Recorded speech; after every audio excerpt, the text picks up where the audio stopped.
সম্রাট অশোক ছিলেন ভারতীয় মৌর্য সাম্রাজ্যের একজন শক্তিশালী রাজা, যিনি ২৬৬৮ খ্রিস্টপূর্বাব্দ থেকে ২৩২ খ্রিস্টপূর্বাব্দ পর্যন্ত শাসন করেন।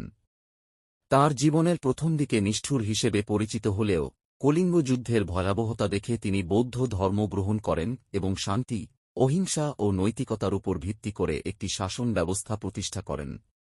তিনি শুধু ভারতীয় উপমহাদেশেই নয়, এশিয়ার অনেক অঞ্চলেও বৌদ্ধ ধর্ম প্রচার করেন।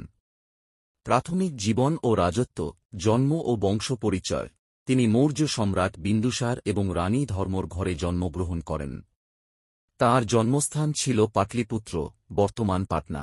ব্যক্তিত্ব: শৈশবে তিনি অত্যন্ত একরোখা ও নিষ্ঠুর প্রকৃতির ছিলেন এবং শিকার করতে ভালোবাসতেন।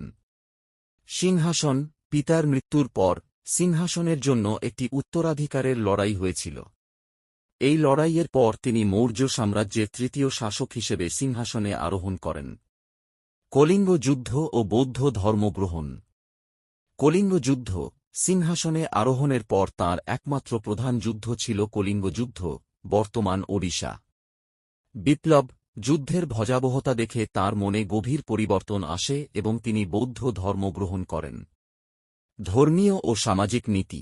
ধর্মপ্রচার: বৌদ্ধ ধর্ম গ্রহণ করার পর তিনি সমগ্র সাম্রাজ্যে বৌদ্ধ ধর্ম প্রচার করতে শুরু করেন এবং এর প্রসারের জন্য বৌদ্ধ নীতি ব্যবহার করেন। অশোকের ধর্ম: তিনি অশোকের ধর্ম নামে একটি নীতি চালু করেন যা শান্তি, অহিংসা এবং নৈতিকতার উপর জোর দেয়। অন্যান্য ধর্ম: তিনি অন্যান্য ধর্মমতকে সম্মান করতেন এবং তাদের প্রতিও শ্রদ্ধাশীল ছিলেন।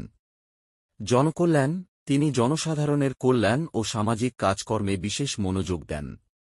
উত্তরাধিকার। রাজত্বকাল: তাঁর রাজত্বকাল ছিল ২৬৬৮ থেকে ২৩২ খ্রিস্টপূর্বাব্দ পর্যন্ত।